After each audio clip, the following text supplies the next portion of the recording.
Welcome friends to our YouTube channel. दोस्तों आज का वीडियो काफी इंटरेस्टिंग होने वाला है। वीडियो पूरा अंत तक देखिए, सच में आपको फायदा होगा। दोस्तों आज के वीडियो में बताने वाला हूं इनकम टैक्स रिटर्न के बारे में। दोस्तों किन किन बातों का आपको ध्यान रखना है जब कभी आप इनकम टैक्स रिटर्न फाइल करते हो। दोस्तों तो top points to keep in mind while preparing income tax return. तो आज का वीडियो काफी इंटरेस्टिंग होने वाला है। दोस्तों वीडियो पूरा अंत तक देखिए, सब होने वाला है। सबसे पहले दोस्तों आप समझते हैं central government extended the due date for filing of income tax return till December 31 2021। तो फाइनेंशियल ईयर 2021 का लास्ट डेट है अभी 31 दिसंबर। दोस्तों इसके बाद फर्दर एक्सटेंशन अभी तो नहीं मिलने वाला है। तो जिस किसी ने भी रिटर्न फाइलिंग नहीं किया दोस्तों, फटाफट अपना इनकम टैक्स रिटर्न फाइल कर लीजिएगा। और किन किन बातों को आपको ध्यान रखना जब कभी आप इनकम टैक्स रिटर्न फाइल करते हो। सबसे ज्यादा इंपॉर्टेंट दोस्तों, reporting interest income amount earn from saving account and FDs. तो दोस्तों आप जो इंटरेस्ट अर्न करते हो सेविंग अकाउंट्स या एफडीज में, वो इंटरेस्ट इनकम आपको आपके इनकम टैक्स रिटर्न में शो करना पड़ेगा। दोस्तों याद रखिएगा, interest income earn from saving account and FDs. तो दोस्तों अगर आपके पास 10 लाख का, 50 लाख का, 10 लाख का, 5 लाख का या 2 लाख का या 1 लाख का भी एफडीज है, अगर आप उसमें इंटरेस्ट अर्न कर रहे हो दोस्तों, या सेविंग अकाउंट में कुछ भी आपका बैलेंस पड़ा है 50,000, 1 लाख रुपीज, इसमें आपको जो इंटरेस्ट अर्न हो रहा है, तो उस पर भी आपको इनकम टैक्स रिटर्न में आपको शो करना पड़ेगा। इनकम फ्रॉम अदर सोर्स में आपको दिखाना पड़ेगा कि मेरे सेविंग अकाउंट से मैंने इतना इंटरेस्ट अर्न किया है या मेरे एफडी से इतना इंटरेस्ट अर्न किया। दोस्तों वो मैंडेटरी रिक्वायरमेंट, अगर आप शो नहीं करते हो दोस्तों तो आपको नोटिस आ सकता है। इसमें और एक चीज याद रखिए दोस्तों, interest earn saving account up to 10,000 तक तो आपको एग्जाम, अगर आप 10,000 तक अपने एफडीज या सेविंग अकाउंट से इंटरेस्ट अर्न करते हैं तो अंडर सेक्शन 80 टीटीए में आपको एग्जाम है। तो 10,000 तक आपको कोई टैक्स पे करने की जरूरत नहीं है। 10,000 के ऊपर आपको इनकम अर्न करते हो एफडीज या सेविंग अकाउंट में, तो ही उस पर आपको टैक्स लगेगा। दूसरा बात है इसमें इंपॉर्टेंट चीज दोस्तों, the exemption limit is 50,000 for senior citizen. अगर आप सीनियर सिटीजन के कैटेगरीज पे फॉलो हो रहे हो तो आपका 50,000 लिमिट है। बट स्टिल 50,000 तक अगर सेविंग अकाउंट में इंटरेस्ट या एफडी से इंटरेस्ट अर्न करते हो तो 50,000 तक आपको कोई टैक्स नहीं है। इसके ऊपर जाएगा दोस्तों तो आपको टैक्स भरना पड़ेगा। अगेन दोस्तों subject to 2,50,000 basic exemption limit है, वो तो मिलेगा ही आपको। अगर आपका स्लैब थर्ड स्लैब में फॉलो होता है तो आपको टैक्स पे करना पड़ेगा। सेकंड दोस्तों, choosing the right ITR form. जब कभी आप रिटर्न फाइलिंग करते हो तो आपको प्रॉपर आईटीआर फॉर्म सेलेक्ट करना काफी ज्यादा इंपॉर्टेंट होता है।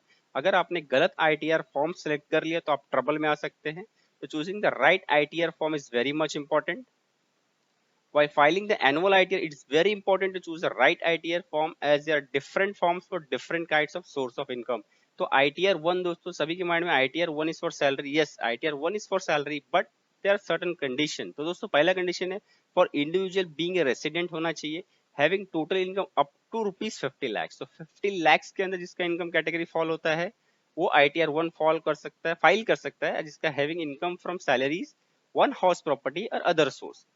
तो जिसका भी इनकम फ्रॉम सैलरी से एक हाउस प्रॉपर्टी से वो आईटीआर 1 फाइल कर सकता है। सेकंड है ITR 2 for individual and HUF के लिए, not having income from profit gains और बिजनेस एंड प्रोफेशन। तो आईटीआर 2 भी आप सैलरी के लिए बोल सकते हो, जिनका इनकम मोर देन 50 लाख है वो आईटीआर 2 फाइल कर सकता है।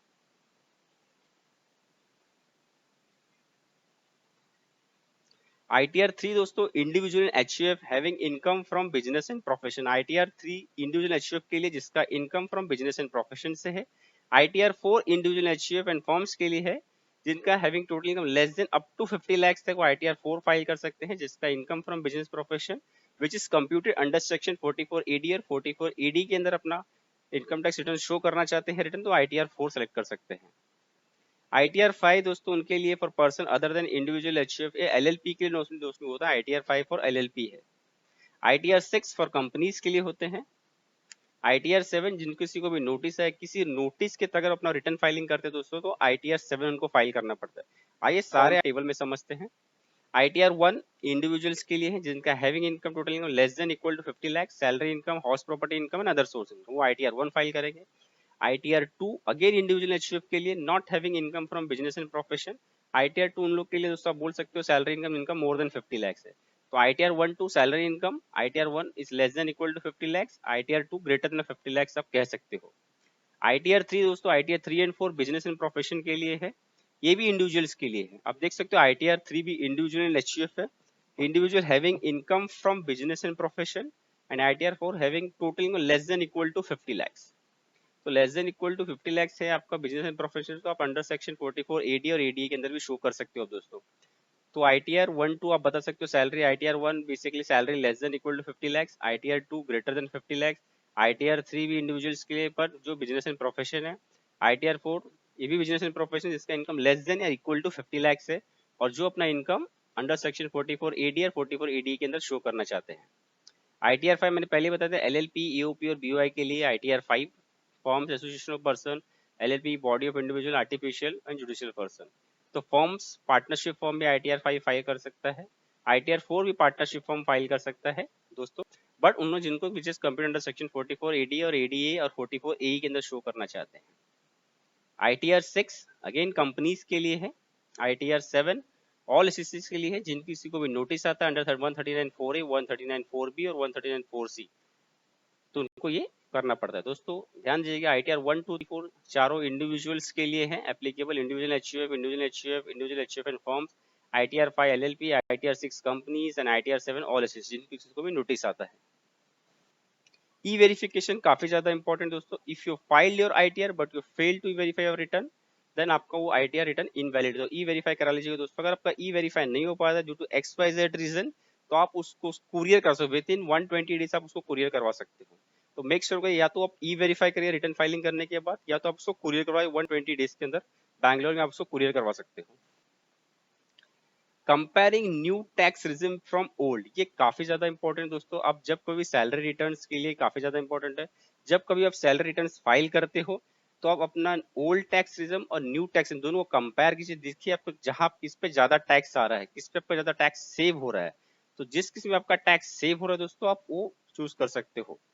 Taxpayer this year can file ITR under new and old tax regime, comparing the best of them to optimize their tax paying. While in the old regime there are deduction and exemption, old regime में आपको deduction and exemption मिलता है, in the new regime the tax rate is low। तो दोस्तों normally recommend जिनका salary more than 15 lakhs है obviously वो new reason में जाएंगे क्योंकि टैक्स रेट कम है। जिनका सैलरी लेस देन या इक्वल टू 10 lakhs के अंदर आते हैं सैलरीज, वो सजेस्टेड होता है कि ओल्ड रीजन में जाए क्योंकि उसको डिडक्शन एंड एग्जेम्पशन का बेनिफिट मिलता है। हायर स्लैब वालों जिनका 10 lakhs से ऊपर 30% स्लैब रेट हो जाते हैं, उनके लिए न्यू टैक्स रिजिम बेनिफिट है। रिपोर्टिंग डिविडेंड इनकम, ये काफी ज्यादा इंपॉर्टेंट है दोस्तों। डिविडेंड इनकम जैसे आप सभी को मालूम है, डिविडेंड इनकम पहले जो एग्जेम्प्ट था अब वो एग्जेम्प्ट नहीं है। फॉर द फाइनेंशियल ईयर 2020-21 से डिविडेंड इनकम ये टैक्सेबल हो गया है। तो 2021 अब किसी को भी डिविडेंड अर्न हुआ है तो उस पर आपको टैक्स पे करना पड़ेगा। तो डिविडेंड इनकम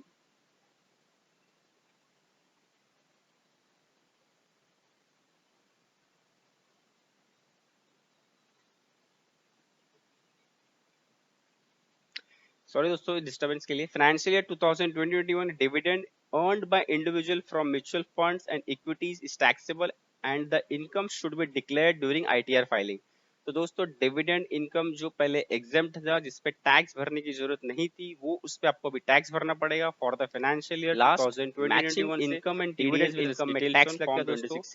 तो याद रखिए जब कभी डिविडेंड इनकम आपको फाइनेंशियल ईयर में जितना है तो उसको टैक्स करना पड़ेगा, आपको रिटर्न में शो कराना आपको दिखाना ही पड़ेगा, मैंडेटरी है।